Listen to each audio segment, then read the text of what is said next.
औज़ुबिल्लाहिमिनश्शैतानिर्रजीम बिस्मिल्लाहिर्रहमानिर्रहीम। प्यारे दोस्तों, अस्सलामु अलैकुम। मैं हूं आपका दोस्त मोहम्मद अब्बास और आप देख रहे हैं online lucky draw YouTube channel.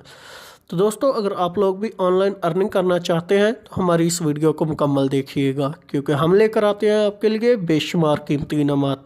तो वीडियो शुरू करने से पहले तमाम नए आने वाले दोस्तों से एक छोटी सी गुजारिश है, हमारे चैनल को सब्सक्राइब करें और बेल आइकन को भी दबा दें ताकि हमारी हर नई आने वाली वीडियो का नोटिफिकेशन आपको सबसे पहले मिल सके। तो वीडियो को शुरू करते हैं।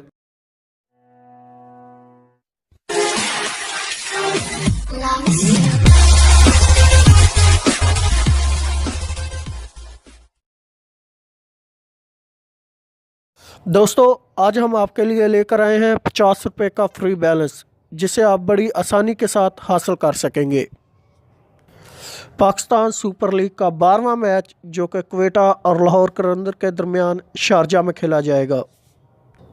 ये मैच हफ्ते को पाकिस्तानी वक्त के मुताबिक 4:30 बजे शुरू होगा।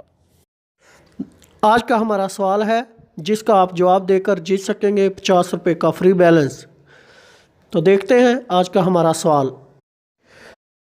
क्या एबी डिविलियर्स अपनी टीम के लिए 50 स्कोर से ज़्यादा स्कोर कर सकेगा? क्या एबी डिविलियर्स 50 स्कोर से ज़्यादा स्कोर कर सकेगा? आप अपना जवाब यस और नो में लिखकर नीचे कमेंट बॉक्स में दे सकते हैं और साथ अपना मोबाइल नंबर ज़रूर ऐड कीजिएगा जिस पर आपको फ्री बैलेंस चाहिए। अगर आपका जवाब सही हुआ तो आप जीत सकेंगे लकी ड्रॉ के ज़रिए 50 रुपये का फ्री बैलेंस। दोस्तों, अगर आपको हमारी ये वीडियो अच्छी लगे तो इसे अपने तमाम दोस्तों के साथ फेसबुक, व्हाट्सएप और ट्विटर, इंस्टाग्राम पर शेयर ज़रूर कीजिएगा। हमारी और ऐसी वीडियोस देखने के लिए हमारे चैनल को सब्सक्राइब करें।